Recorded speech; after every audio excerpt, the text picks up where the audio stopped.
If you want to see change in your child's eating habits without pressure, constant mealtime battles, or the shame you grew up with, you're in the right place. Welcome to Family in Focus.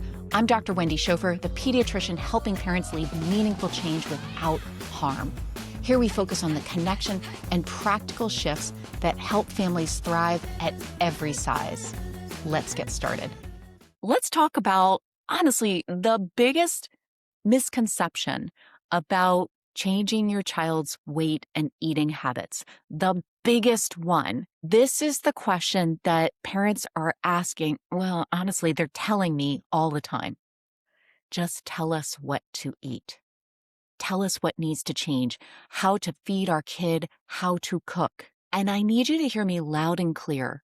The problem, it's not about needing someone to tell you how to eat, what to change. Families that I work with either, well, first of all, already know what needs to change. It's not about me coming in and telling you. Or they're running around ragged with serving all the right things. That's in big air quotes there, all the right things. And it's not producing the results that they want. Let's be honest, we've been told within our culture that you need to keep focusing on the food.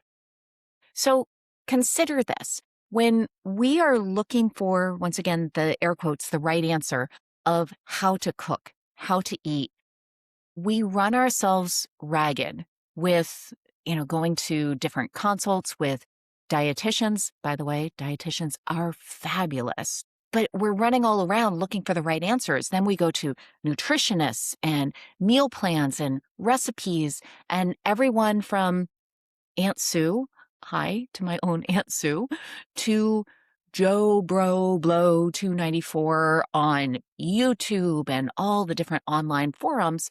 And they're all piping in about their one best way to eat and what exactly it is that you need to change. Well, then you're exactly where you are right now, looking over and over again for what needs to change. So here are the 3 reasons why this is going wrong.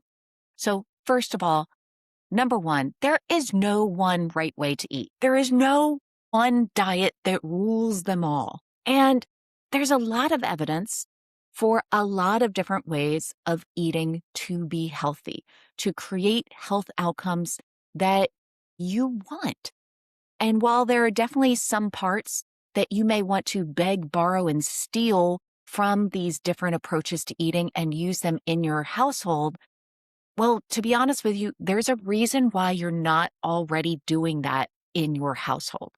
And it's not education. Number 2, there's a reason why you eat the way you eat right now. Let's be honest, we have developed habits. We have developed habits around the foods that we choose, how we eat them, when we eat them, why we eat them.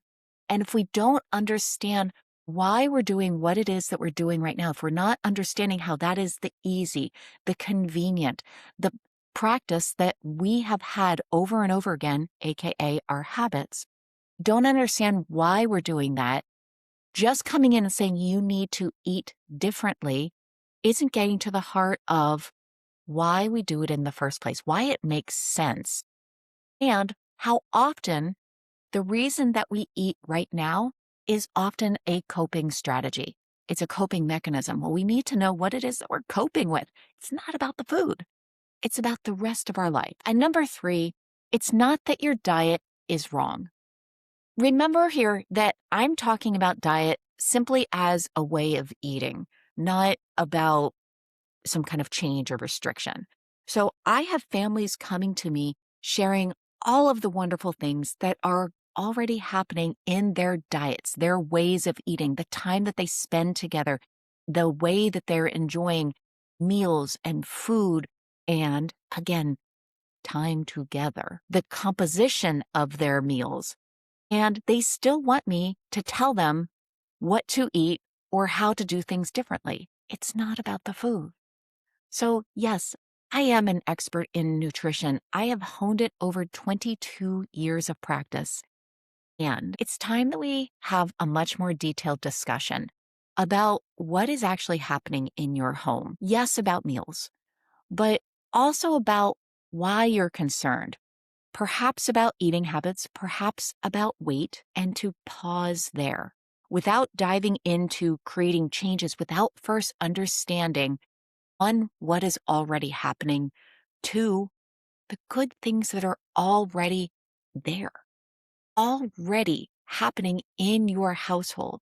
We cannot just keep on creating changes without holding on to the things that are good. This is how we truly begin to create change without harm.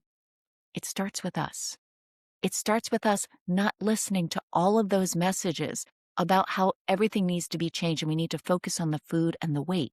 It starts with us as parents saying, no, there's something more here. If you're ready to learn more, join me at wendyschaufermd.com to learn more about how I help families just like yours within my Family in Focus programs. And in the meanwhile, remember, while I'm a physician, I am most definitely not your physician. This is not medical advice. Keep your physician for optimal care, and please tell them that I said hi. Take what fits, leave the rest, and remember, you are the parent leading the change that you want to see in your home. It is my honor to be here with you.